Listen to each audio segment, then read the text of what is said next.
Olá, sejam bem-vindos a mais um vídeo de finanças públicas. Então agora a gente vai ver a despesa pública dentro da lei orçamentária. Então os nossos objetivos, compreender os princípios que envolvem a despesa, caracterizar a despesa e classificar as despesas. A despesa pública é fixada no orçamento, ou seja, é uma lei. Diante disso, o gestor pode ter a melhor das intenções, mas deve realizar a despesa de acordo com o que está na lei.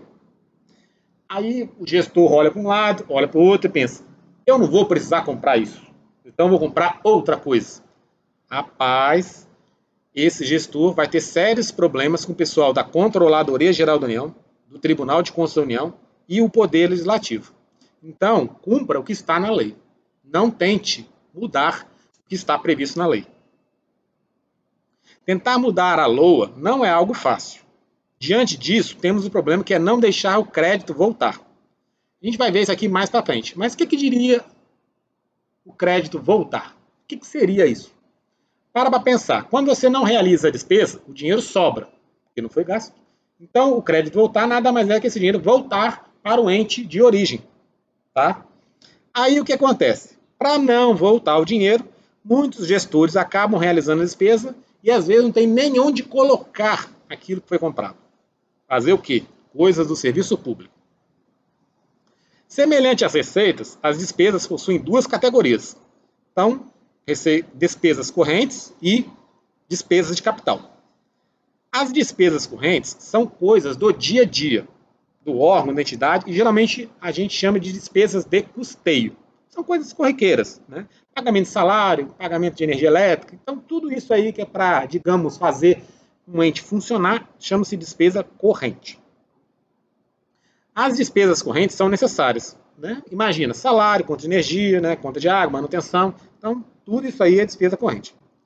As despesas na iniciativa privada normalmente são designadas como sacrifício necessário para se obter receita. E no serviço público seria um sacrifício para obter o bem-estar da população.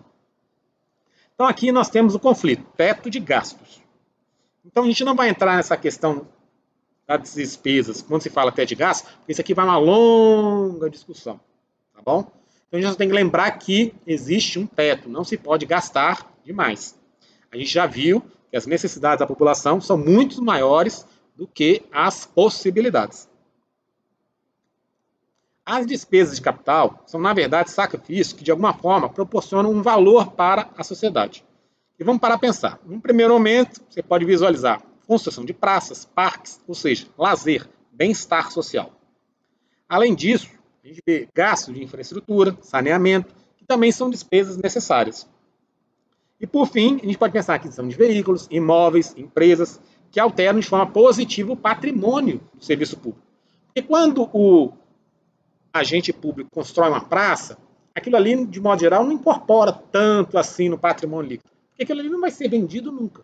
Então, não é tão assim, digamos, uma incorporação de algo no patrimônio líquido, tá bom? Então, aqui entra em debate uma questão que é muito controversa no âmbito judicial, tendo em vista a necessidade de preservar o patrimônio público. O que seria essa regra de ouro? A ideia básica é que o patrimônio público não seja reduzido. Então, por exemplo, quando você realiza uma venda de um patrimônio público, você está reduzindo o patrimônio público. A ideia é que esse dinheiro que você vendeu um patrimônio público fosse usado para comprar algo novo no patrimônio público. Conseguiram entender? Por isso chama-se regra de ouro. Eu vendo patrimônio público para comprar outro item a compor o patrimônio público. E não para pagar despesas correntes. Porque se eu pago despesa corrente com dinheiro oriundo do patrimônio público, eu estou reduzindo o tamanho do patrimônio público, tá bom? Isso aqui existem infinitas ações judiciais, a gente não vai entrar muito nessa ideia aqui, porque os debates vão durar muito tempo. Então, o ideal buscado é que o valor das receitas de capital não seja maior que as despesas de capital, tá bom? Receita de capital é a venda, e a despesa seria a compra. Se você recebe mais do que gasta em capital, você está diminuindo o patrimônio público. Existem tantas ações judiciais sobre o tema que, por hora, a gente vai encerrar aqui porque a discussão é longa, o debate é longo.